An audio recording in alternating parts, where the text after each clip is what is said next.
Bonjour à toutes et bonjour à tous et bienvenue dans la première partie de mon tutoriel où je vais vous apprendre à créer un site internet.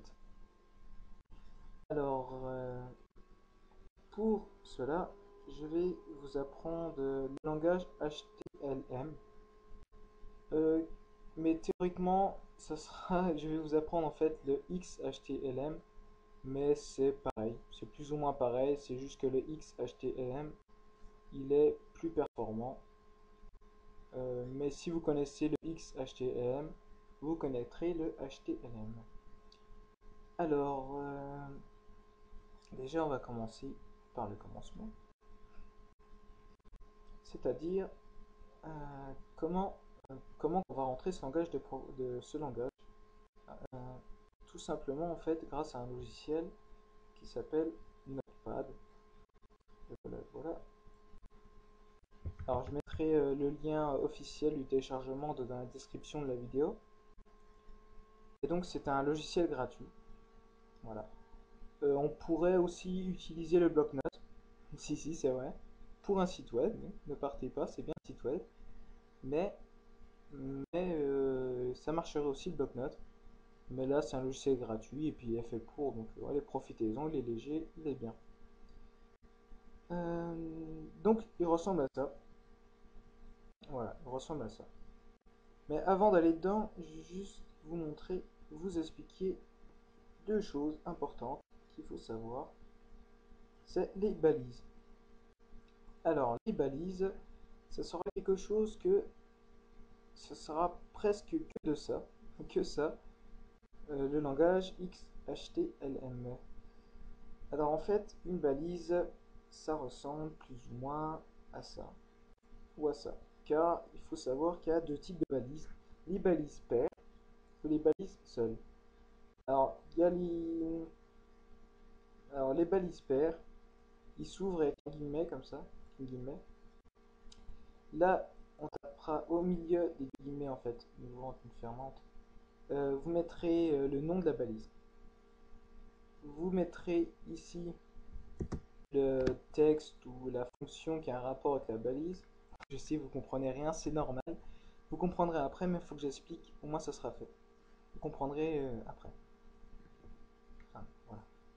Et là, pour la fermer, vous faites un guillemet fermant, un slash, et encore le même nom de balise qui au début, vous fermez. Voilà. Et pour le seul, vous ouvrez comme ça, vous faites la balise, vous faites un slash et vous fermez. De toute façon, on va revenir dessus, mais ça, en fait, c'est une notion très très importante qu'il faut savoir. Mais on va revenir dessus. Bon, bien entendu, les balises ne s'appelleront pas balises. En fait, c'est juste un nom que j'ai choisi pour illustrer, quoi. Et vous verrez, vous verrez. Alors, une fois que vous avez téléchargé la dernière version de Notepad, c'est mieux de télécharger la dernière version, euh, vous rentrez en fait vous rentrez dans ça. En fait. C'est que vous aurez du texte là. Bon, bah voilà, vous le supprimez. Voilà, parce que moi je l'ai pas, donc voilà.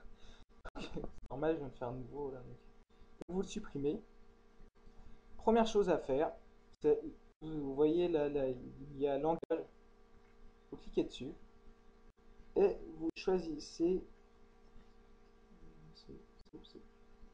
le HTML. Voilà. Vous cliquez dessus comme ça. C'est pour dire en fait tout simplement au logiciel que vous allez écrire en HTML.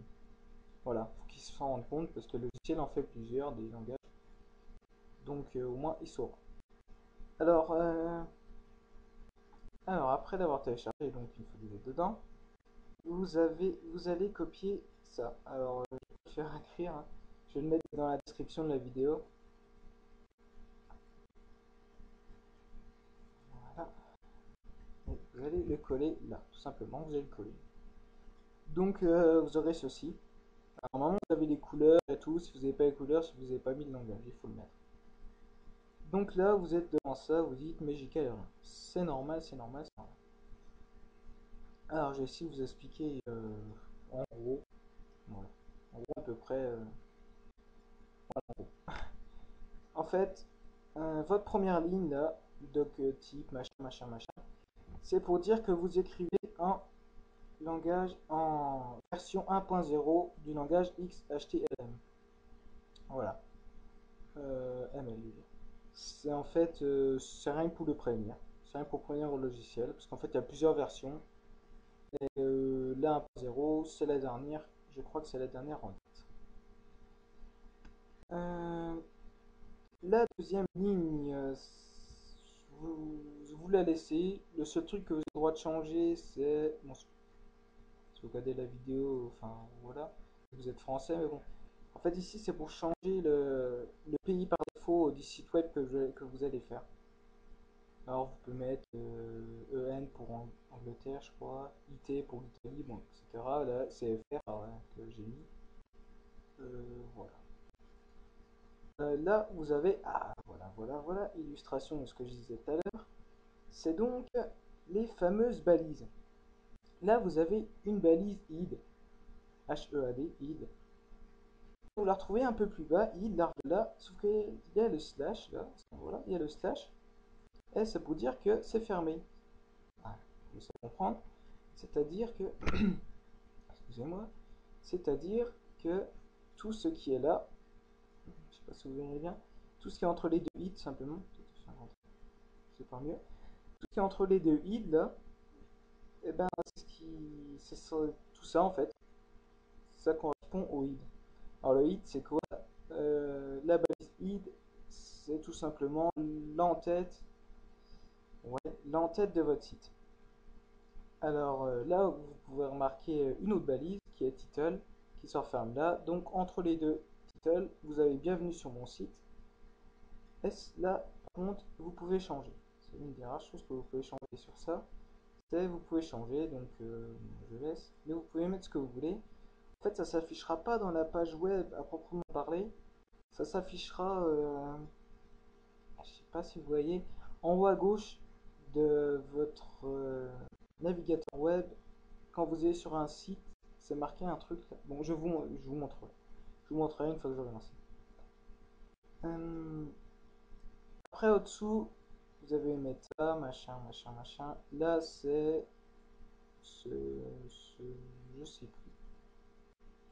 Bref, de toute façon, vous laissez ça, vous laissez. Et il définit. Alors, body et body. C'est là, c'est que c'est bien, bien, bien. C'est que vous allez là, vous faites entrer. Et donc, c'est entre les deux balises body que tout votre site web va marcher. Qu'est-ce que je dis? C'est là, c'est que, que vous allez écrire tout votre site web, tout simplement. Tout simplement. Donc, voilà. Bon, on va déjà voir, il ressemble à quoi? Bah oui, bah oui. Donc, vous faites fichier. euh, En dessous, vous le mettez où vous voulez. Bon, moi, je le mets dans le bureau. Je mets tout dans le bureau. Vous mettez le nom de fichier que vous voulez. Bon, donc moi, j'ai mis test YouTube. Mais par contre, vous mettez .html. Voilà. Pas en minuscule. .html. Faites entrer. Bon, moi, j'ai déjà fait. Je fais oui. Voilà. Alors, vous réduisez la page. Et vous l'avez là. Bon, j'ai marqué test YouTube. Voilà, il est là. Double-cliquez dessus. Et attention. Et attention. Voici votre magnifique page web. Et voilà. Voici votre site internet. Non, non, ce n'est pas un problème d'écran ni d'ordinateur que vous avez. C'est bien une page toute blanche, c'est normal. On n'a encore rien fait dessus. Mais là, c'est bien ce que je vous disais tout à l'heure dans le title. Bienvenue sur mon site, c'est là, c'est que ça s'affichera. Donc, c'est là. Et puis voici donc votre site. Bon, tout blanc, c'est normal. C'est encore rien fait dessus. Voilà. Alors, on va commencer direct dans le sujet. Et après, je pense que j'ai coupé la vidéo. Parce que je pense que je vais en faire quand même plusieurs des tutoriels. Je pense qu'il y aura une bonne dizaine, voire plus. Euh, donc, Attends que vous ayez compris le système de balises, je vais vous apprendre la première balise que vous allez apprendre. C'est pour un paragraphe. Pour faire un paragraphe, tout simplement. Alors, oui, il faut bien pour un paragraphe. Donc, pour faire un paragraphe, vous allez entre body, entre les body, entre les balises body, comme comme je vous ai dit tout à l'heure. Et c'est là où vous allez rentrer votre première balise. Vous faites le guillemet triangulaire, je sais même plus si ça s'appelle un guillemet. Si, c'est un guillemet. Donc vous faites la guillemet là. Vous appuyez sur Pay et vous faites la guillemet de l'autre côté.